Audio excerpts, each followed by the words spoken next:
everybody, it's me, RayApollo, and I got something a little different for you today. You know, there's a lot going on out there in the world right now. A lot of terrible, no good, bad, not fun stuff. A few days ago, I decided to put out a tweet asking if you guys had any questions if I decided to do a Q&A.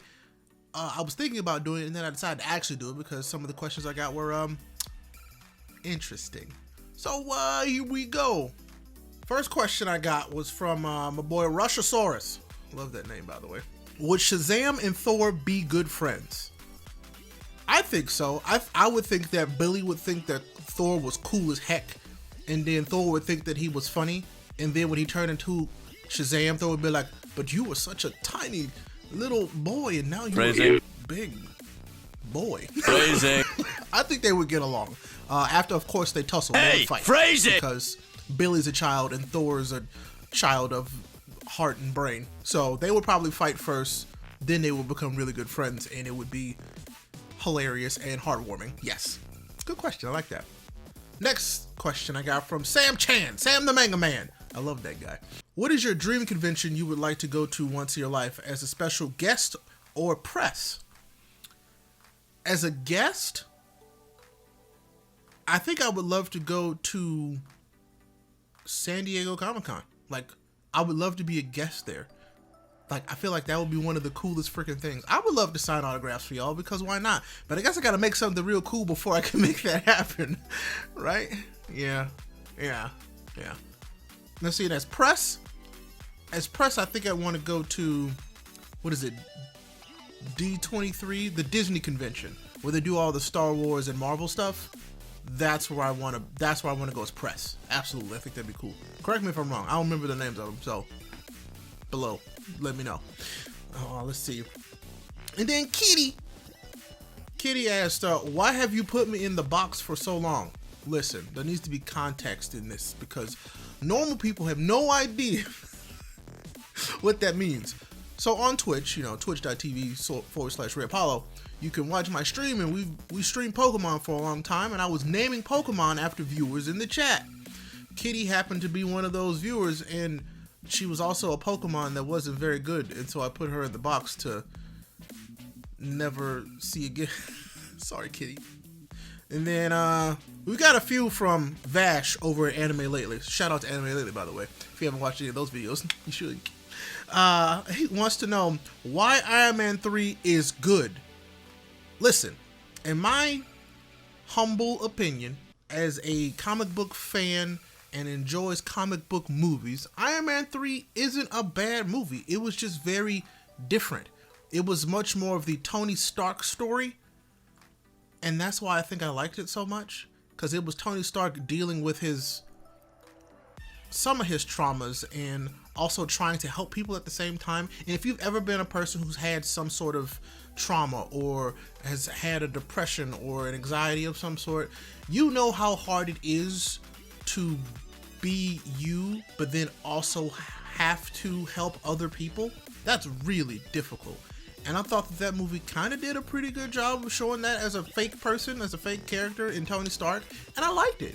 I'm not saying it's the best Iron Man movie, but it's not a bad movie, I don't think at all. I still think that Iron Man 2 was pretty bad in terms of just a movie, but Iron Man 3 is pretty good.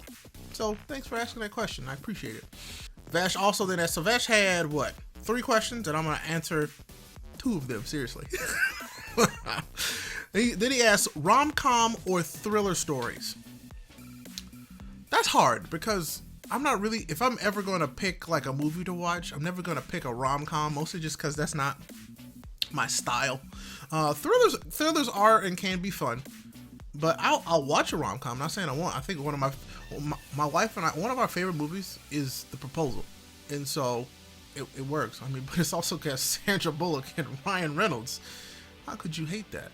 If you do, you're a monster. I don't make the rules. And then my boy JB, James Barnes, over at Careful for Spoilers, who wants to know, how do you quantify success? My thoughts on success have changed so much as I've aged and learned and worked.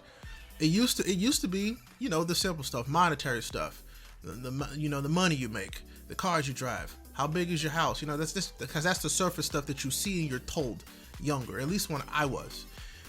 But then it slowly became, well, no, what do I enjoy? What makes me happy? And am I making myself happy and the others around me? Are they happy and taken care of? That's how I began to quantify success. So when everybody around me is taken care of, in the needs of people, that pyramid, which I'm not going to go through right now because I don't remember all of it off the top of my head, but when those people are happy, when I have the time and energy to do all the things that I'm enjoying, when I'm also contributing to society, I also see that as a success. I don't know, man. It's just happiness. That's the goal. Whatever I'm doing, wherever I'm at, if I'm happy, that's the success. I like that question. Thank you. That was a really good one. I like it. Then my boy Nate over on Twitch, but also on Twitter. He wants to know your game history, like the past consoles you've owned. So, oh man. The very first console that I can remember in my brain case is the original NES. We had an Atari in the basement that I found in a box that my older brother had that I couldn't figure out how to get to work. I'm sure if I had just been a tiny bit smarter, we might have got it to work, but I think it was just busted, and so it didn't work. So we had an Atari in the basement, but we had an NES that worked. So, original Mario, Double Dragon. Double Dragon was hard as heck. That game, I never beat that game. That game was so freaking hard, but we loved to play it, my little brother and I. And so, yeah, first one, absolutely the NES. Then we did not have a Super Nintendo. My grandma had one of those. So we played that at my grandma's house. So from the NES, I think we got a Sega. Then we were Sega kids for a while. And then after the Sega, we got a PlayStation. So we went from NES, Sega to PlayStation. And then we had the PlayStation for a while. And I can't forget, in that space in there, we got Game Boy Colors.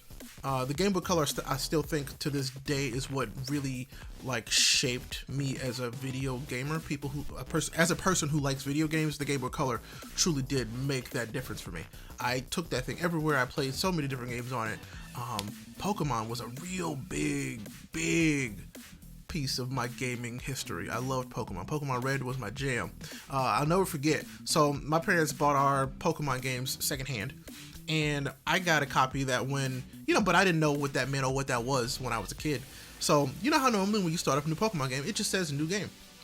My Pokemon Red version said, continue, then new game. And I said, continue? The heck? So big Pokemon fan. I love Pokemon. I was a kid. I hit continue. I had every Pokemon available at that time in that game, including Mew. So it was a hacked version. Because I don't think you could actually get Mew normally in that game. So somebody had played the game and then Game Sharked it and got Mew, and then they sold it. And so I was the coolest kid in school for a week. And then one day I was like, I want to start my own Pokemon adventure. And then I started a new game. And I loved the game even more from there. So there's that. But yeah, so after the PlayStation, got a PlayStation 2. Loved the PlayStation 2. Then we met some people with an Xbox, and I really, really, really liked the look of Halo. And so we got an Xbox later on. And then after the Xbox, we got an Xbox 360. And then when our Xbox 360 eventually Red Ring of Death, because they all did, my dad rented us a PlayStation 3 because he didn't buy it, he rented it because he knew it was cheaper to rent it at the time. And he wanted us to be able to play games. And so I got a PlayStation 3 and Fallout 3, and fell in love with PlayStation then. But of course we got our Xbox back, and then by the time we got the Xbox back, it was time for me to go to college. So I didn't have a console for about 2 years, and then I bought a PlayStation 3 while I was in college, the slim PlayStation 3, and I bought God of War, Red Dead Redemption, God of War 3, Red Dead Redemption, and Infamous. And that's when I fell in love with PlayStation for real. And then I started making my own money. I bought an Xbox One and a PlayStation 4. And then, the Switch, and here we are. I've had all the Game Boys. The only Game Boy that I did not have were the first two. Because my first Game Boy was the Game Boy Color. But I've had every other Game Boy that was available in America since then, including the SP and the Micro, the DS, all of them. Favorite Game Boy though? Favorite Game Boy is probably the SP, but like really my heart's saying no, you should say the Game Boy Advance because I love the Game Boy Advance. I really did. So I'm gonna go Game Boy Advance. I know it doesn't. Yeah, Game Boy Advance is good. So thanks, Nate. I like that question a lot. That was a long one. Then my boy Josh Finn wants me to rank the top 3 bourbons you've ever had. You know, I wish I could answer this question honestly, and maybe had I prepared just a little bit, I could have, but I'll be honest, the best ones I've ever had, I don't remember, and that's probably why they were so good. Oh man.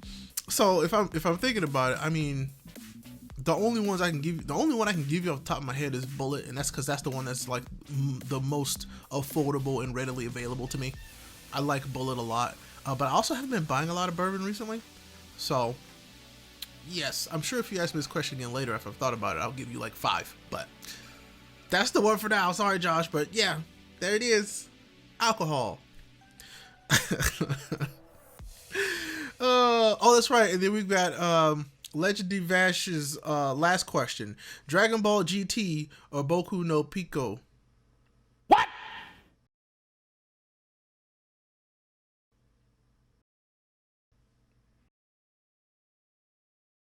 What the fuck? No. Next question. Joshua Volkers, also on Twitter, wants to know, what other games do you think are getting delayed this year, and how many do you think are straight up being turned into launch titles for next-gen systems?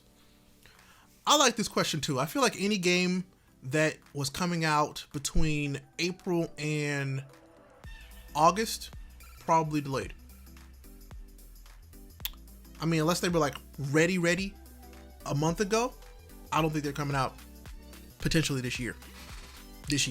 The stuff in the fall probably is getting most interrupted right now because they were in development still. So I don't know. It's a toss-up. I feel like any and almost every game could be delayed right now. So this is an interesting time because in recent memory, we've never had anything like this happen that has completely disrupted the way that we know life so much. And I think that a lot of them could be delayed. If not, honestly, all of them could be delayed. And the ones being turned into next-gen titles, I don't know. I almost feel like next-gen could be delayed. You know what I'm saying? Yeah, they're saying that the consoles are still going to come out. Yeah, that's fine. But the games that were supposed to launch with the consoles, potentially, you could be getting a lot more remasters next gen than we think, because it's probably easier for them to up-res their game than to basically remaster the entire thing for the new console. That's a guess. I don't really know. But it could be a lot more than we think. GG Hunter with the next question. One thing you would change about this year? I mean, the easy answer is what's happening right now.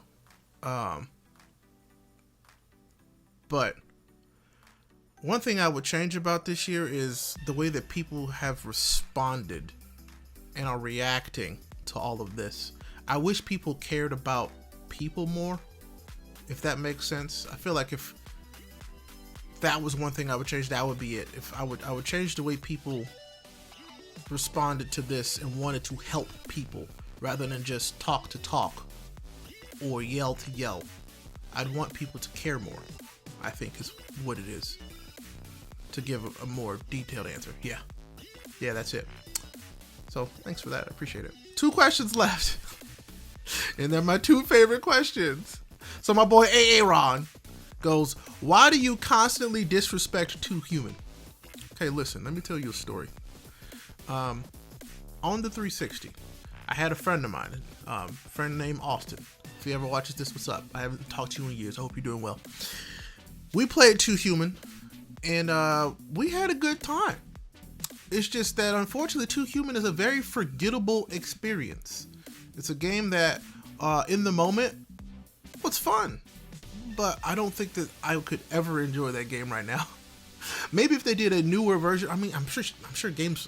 There are games like that right now, and I just can't think of them off the head. But I'll tell you right now, A game that was better than Too Human. I'm gonna pull it out so you can see it.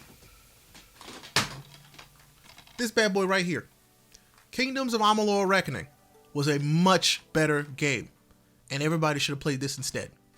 So, it's not that I don't hate Too Human. I just think that it's hilarious that you ask that a lot and I give you different answers every single time. And I don't know if you've noticed. So, Aaron, there's your answer. I don't hate it. I don't disrespect it. It's just that ultimately it was forgettable. So, I don't even remember what it was like. And it's been a fun joke. So, unlike the LeBron ring jokes, this one's going to keep going. Last question is from Light One Films on Twitter. And this is another inside joke as well. When are you going to watch Dragon Ball GT? I'll watch Dragon Ball GT when I have nothing else to watch. And as it currently stands, I have plenty to watch, so don't even worry about it. God dang it.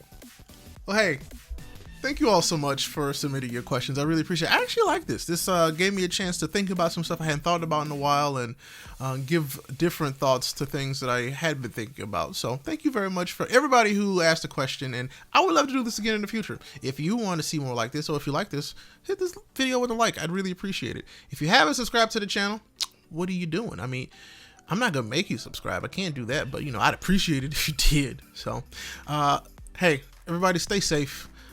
Stay inside. As soon as this is over, we'll be able to go back outside and do our normal adult things like go to the farmer's market and party. Is that what we still do? All right. I love you guys. Until next time. Peace.